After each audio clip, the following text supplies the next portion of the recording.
ఒక విషయం గట్టిగా గుర్తుపెట్టుకోండి ఫ్రెండ్స్, మనుషులు ఎప్పుడూ మారరు. వాళ్ళ అవసరాలు మాత్రమే మారుతాయి.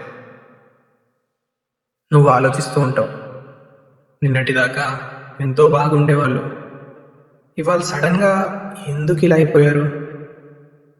నేనేమైనా తప్పు చేశానా? నా వల్ల ఏమైనా ప్రాబ్లం అయిందా? రాత్రంతా నిద్ర లేకుండా నిన్ను నువ్వే ప్రశ్నించుకుంటున్నావా?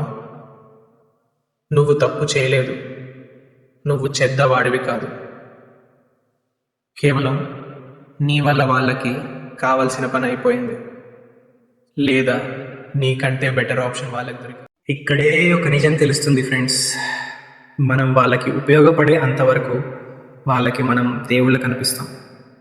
వాళ్ళ పని అయిపోయినాక ఎవరు ఎవ్వదో గుర్తులేనట్టు ప్రవర్తిస్తారు. ఇది చూసి నువ్వు బాధపడద్దు. ఇది నీ తప్పు కాదు, ఇది వాళ్ళ నేచర్. ఇది చూసి నువ్వు బాధపడకు, దీన్ని ఒక పాఠంలా తీసుకో. నిన్ను అవసరం కోసం వాడుకునే వాళ్ళ కోసం నీ విలువైన కన్నీరు నువ్వు వేస్ట్ చేయకు.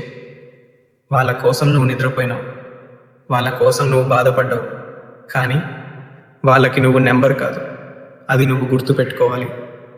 నిన్ను నిజంగా ప్రేమిస్తున్న వాళ్ళు నిన్ను ఎప్పుడు వదిలేయరు ఫ్రెండ్స్. వాడుకునే వాళ్ళు ఎప్పుడు తొదు ఉండాలి. సో ప్లీజ్ డోంట్ క్రై మమ్మా. నిన్ను గౌరవించుకో. నీ కన్నీళ్ళు చాలా వాల్యుబుల్. అనవసరమైన వాళ్ళ కోసం ఆ కన్నీరుని వేస్ట్ చేయకు.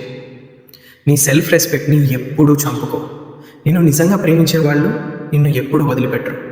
వాడుకునే వాళ్ళు మాత్రం లైఫ్లో ఉంటూనే ఉంటారు, కానీ నిన్నుగా ప్రేమించే వాళ్ళు కూడా ఉంటారు మామ. ఎవరున్నా లేకపోయినా నువ్వు కింగ్ లాగా బ్రతకాలి.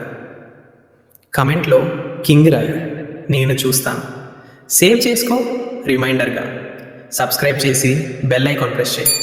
రోజు ఇలా ఒక రియల్ ట్రూత్తో మీ ముందుకు వస్తాం. మీ కేకే మోటివేషన్ తెలుగు.